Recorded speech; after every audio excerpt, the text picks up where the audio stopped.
Hi, my name is Dr. Rebecca Bryan. I am a nurse practitioner, and I'm passionate about raising awareness about and figuring out how to navigate traumatic events, particularly traumatic events that happen in childhood and how they impact our health and well-being across the whole human lifespan. Today I want to talk briefly about trauma through a child's eyes.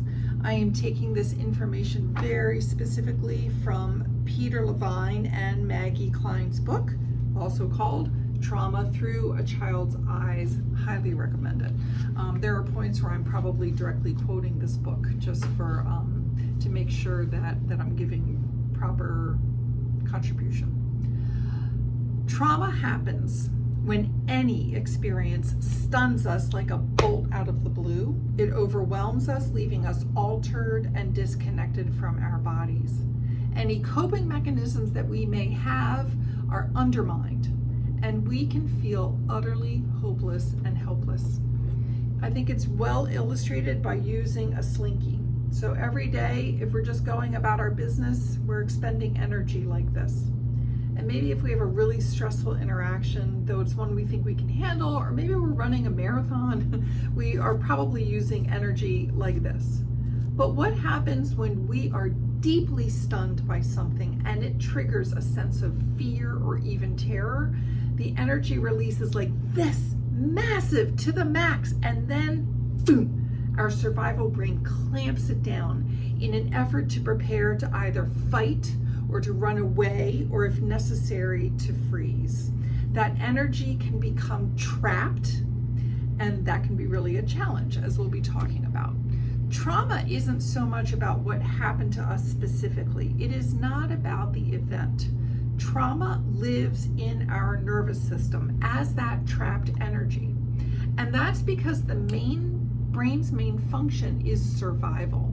When the survival brain perceives danger, it gives off that adrenaline rush, something that would allow, for instance, a mother to lift a car off of her young child, right? This causes our hearts to pound, our pupils to dilate, our breathing to increase while driving lots of blood to our muscles so we can fight or run away.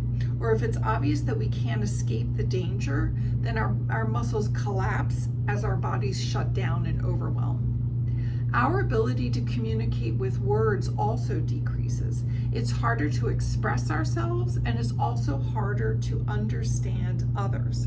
This can be a frightening experience for an adult, but imagine how scary it is for a child, especially when they are young enough not to have any control over a situation or to have context around that situation. We are biologically wired to freeze, to shut down, or go limp when fight or flight is either impossible or it's perceived to be impossible. And this is why the adults in children's lives are so critically important to help protect them from experiencing terrible stress whenever possible, and to help them navigate through a stressful event when they can't be protected.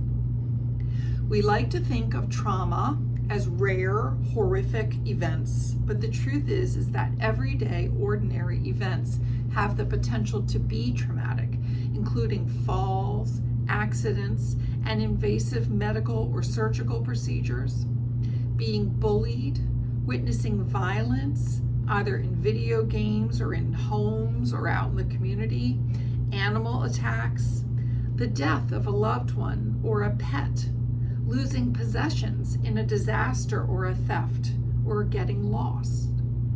Natural disasters can be traumatic. Being exposed to extreme temperatures, think of a young infant who can't move themselves out of, an extreme temperature situation. Even sudden loud noises like arguments, violence, thunder, especially if a very young child is left alone through those things. Now, once again, it's not a given that any of these causes automatically equates trauma, right? So how do we know if a child has been impacted? Most likely we will know because of their behavior. Every behavior is is a form of communication to us, whether it's an acceptable behavior or what we deem to be an unacceptable behavior.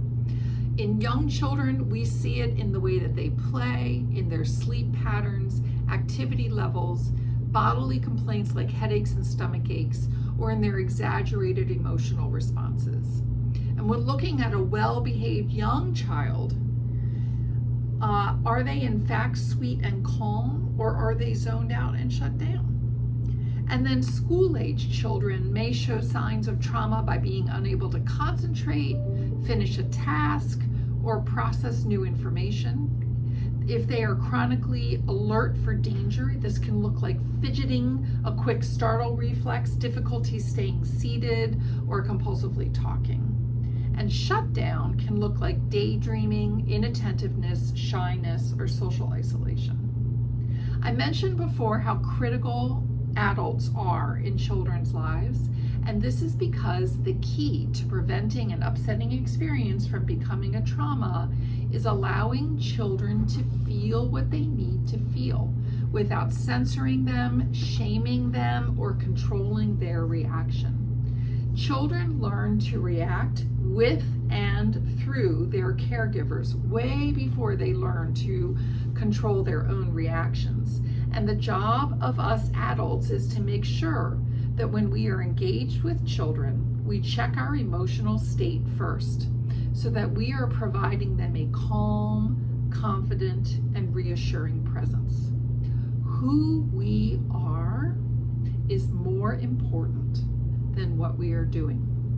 That's a quote from Gabor Mate. I'm not a big fan of his as well. And that's where I'm going to end this for now. Take care.